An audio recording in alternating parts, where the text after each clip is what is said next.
दिनांक 27/7/2025 को हमें गुप्त सूचना मिली थी कि दो लड़के हैं जो असला सप्लाई करने के लिए लाडवा एरिया में घूम रहे हैं, और ये वही लड़के हैं जो पहले भी कई बार असला सप्लाई कर चुके हैं।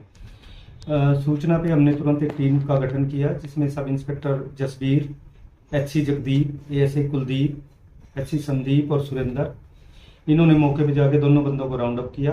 और जब इनको नाम पता पूछे तो एक ने अपना नाम करणदीप उर्फ कन्नू उर्फ केडी बताया, और दूसरा लड़का राजा जंग सिंह था। ये दोनों यमुनानगर के चांदपुरा एरिया के रहने वाले हैं।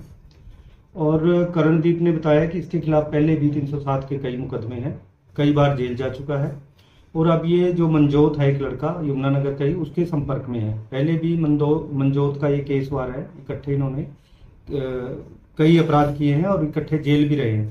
अब जो मनजोत लड़का है वो विदेश में बैठा है, और करणदीप, राजा जंग सिंह और कई इन्हीं जैसे लड़के उसके कहने से अपराध कर रहे हैं लगातार।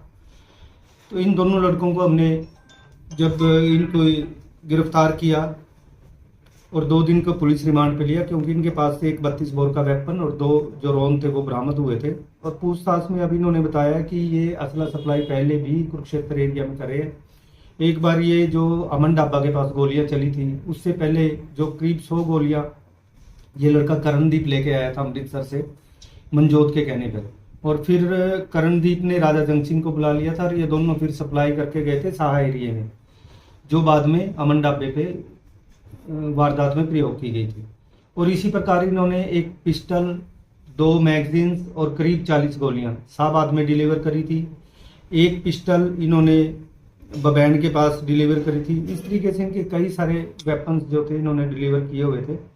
तो आज इनको 2 दिन रिमांड के बाद दोबारा से कोर्ट में पेश किया जाएगा, और जो पुरानी इन्होंने वारदातें की हैं वो सारी हमने खोल दी हैं, और कोर्ट के सामने सारे इनका जो है वो लिखा जाएगा। जो अमन ढाबे वाली वारदात है उसमें भी इन लोगों को दोबारा से गिरफ्तार किया जाएगा।